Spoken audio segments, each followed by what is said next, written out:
നമസ്കാരം. അഫ്ഗാനിസ്ഥാനെതിരായ ഏകദിന പരമ്പരയ്ക്കുള്ള ഇന്ത്യൻ ടീമിനെ പ്രഖ്യാപിച്ചപ്പോൾ എല്ലാവരും പ്രതീക്ഷ പേരുകളിലൊന്ന് മലയാളി സൂപ്പർ താരം സഞ്ജു തന്നെയായിരുന്നു എന്ന് പറയാം.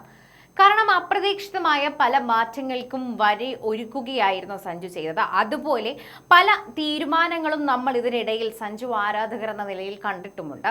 അതിനിടയിൽ തന്നെ ഇവിടെയും സഞ്ജുവിന്റെ പേരുണ്ടാകും ഉണ്ടാകില്ല എന്ന മാറ്റി കേട്ട വാർത്തകൾക്കൊടുവിൽ ഉണ്ടാകില്ല എന്ന സത്യാവസ്ഥ അറിഞ്ഞപ്പോൾ അത് താങ്ങാൻ ആരാധകർക്ക് കുറച്ചധികം വിഷമം ഉണ്ടായിരുന്നു എന്ന് പറയാം. കാരണം T20യിലും ഇപ്പോൾ IPLലും എല്ലാം തന്നെ കസറുന്ന അദ്ദേഹം തീർച്ചയായും ഒരു മടങ്ങിവരവ് അർഹിച്ചിരുന്നു എന്നതാണ് ഒരു കാര്യം.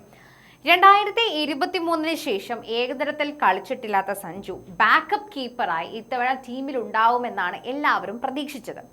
അങ്ങനെ പ്രതീക്ഷിക്കപ്പെട്ട ആരാധകരെ നിരാശപ്പെടുത്തിയാണ് സെലക്ഷൻ കമ്മിറ്റി 15 അംഗ സ്ക്വാഡിനെ പ്രഖ്യാപിച്ചത്. അദ്ദേഹത്തിന് പകരം ഇഷാൻ കിഷൻ ടീമിലേക്ക് തിരിച്ചു വിളിക്കപ്പെട്ടപ്പോൾ ഫസ്റ്റ് ചോയ്സ് കീപ്പറായി KL രാഹുൽ തന്നെയാണ് എത്തിയത്. അത് കൈയടിക്കേണ്ട കാര്യം തന്നെയാണ്. നമ്മൾ സഞ്ജുവിനെ ടീമിൽ കയറ്റണമെങ്കിൽ അല്ലെങ്കിൽ സഞ്ജുവിന് വേണ്ടി സംസാരിക്കുമ്പോൾ മറ്റൊരു താരത്തിനെ താഴ്ത്തിക്കെട്ടാൻ പാടില്ല.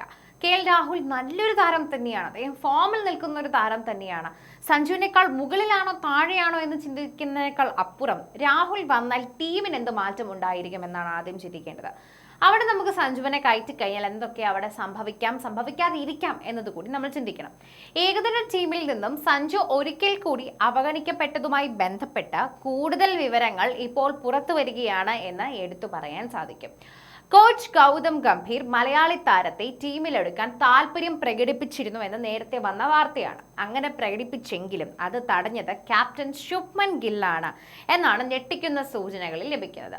അജിത് അഗാർക്കറിന് കീഴിലുള്ള സെലക്ഷൻ കമ്മിറ്റിയാണ് കഴിഞ്ഞ ദിവസം അഫ്ഗാനിസ്ഥാനെതിരായിട്ടുള്ള ഏകദിന പരമ്പരയ്ക്കും ഏക ടെസ്റ്റിനുമുള്ള ഇന്ത്യൻ സ്ക്വാഡുകളെ കഴിഞ്ഞ ദിവസം പ്രഖ്യാപിച്ചതെന്ന് എല്ലാവർക്കും അറിയാവുന്നതാണ്. ഇതിൽ ഒരു കൈ ഗില്ലിനുണ്ട്.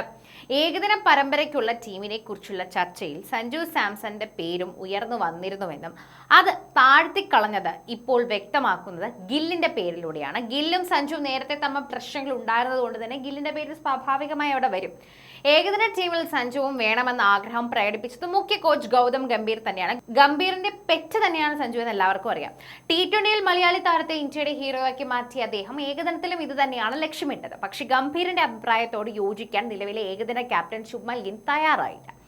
അയാൾ പറയുന്നതല്ല സത്യം, ഞാൻ പറയുന്നതാണ് സത്യം, ഞാൻ പറയുന്നത് പോലെ എനിക്ക് ടീമിനെ വേണമെന്ന് ഗിൽ ആവശ്യപ്പെട്ടു. സഞ്ജു ഏകദിനത്തിൽ വേണ്ടെന്ന് വാദിച്ച ശേഷം അദ്ദേഹം പകരം ഇഷാൻ കിഷനെ മതി എന്ന് ആവശ്യപ്പെടുകയായിരുന്നു. ഗില്ലിന്റെ ഇതേ അഭിപ്രായം തന്നെയായിരുന്നു സെലക്ഷൻ കമ്മിറ്റിക്കും ഉണ്ടായിരുന്നത്. അങ്ങനെയാണ് സഞ്ജു വേണ്ട എന്ന് വെച്ചത്. ഇതോടെ ഗംഭീർ ഒറ്റപ്പെടുകയും ആവശ്യം തള്ളപ്പെടുകയും ചെയ്തു. ഇങ്ങനെയാണ് സഞ്ജുവിന് പകരം ബാക്കപ്പ് കീപ്പറായി ഇഷാനെ ഉൾപ്പെടുത്തിയിരുന്നതെന്നും ടൈംസ് ഓഫ് ഇന്ത്യയുടെ റിപ്പോർട്ടിൽ തന്നെ പറയുന്നുണ്ട്. ടൈംസ് ഓഫ് ഇന്ത്യയുടെ സാഹിൽ മൽഹൂത്ര ചൂണ്ടിക്കാട്ടുന്ന വാക്കുകളാണിത്.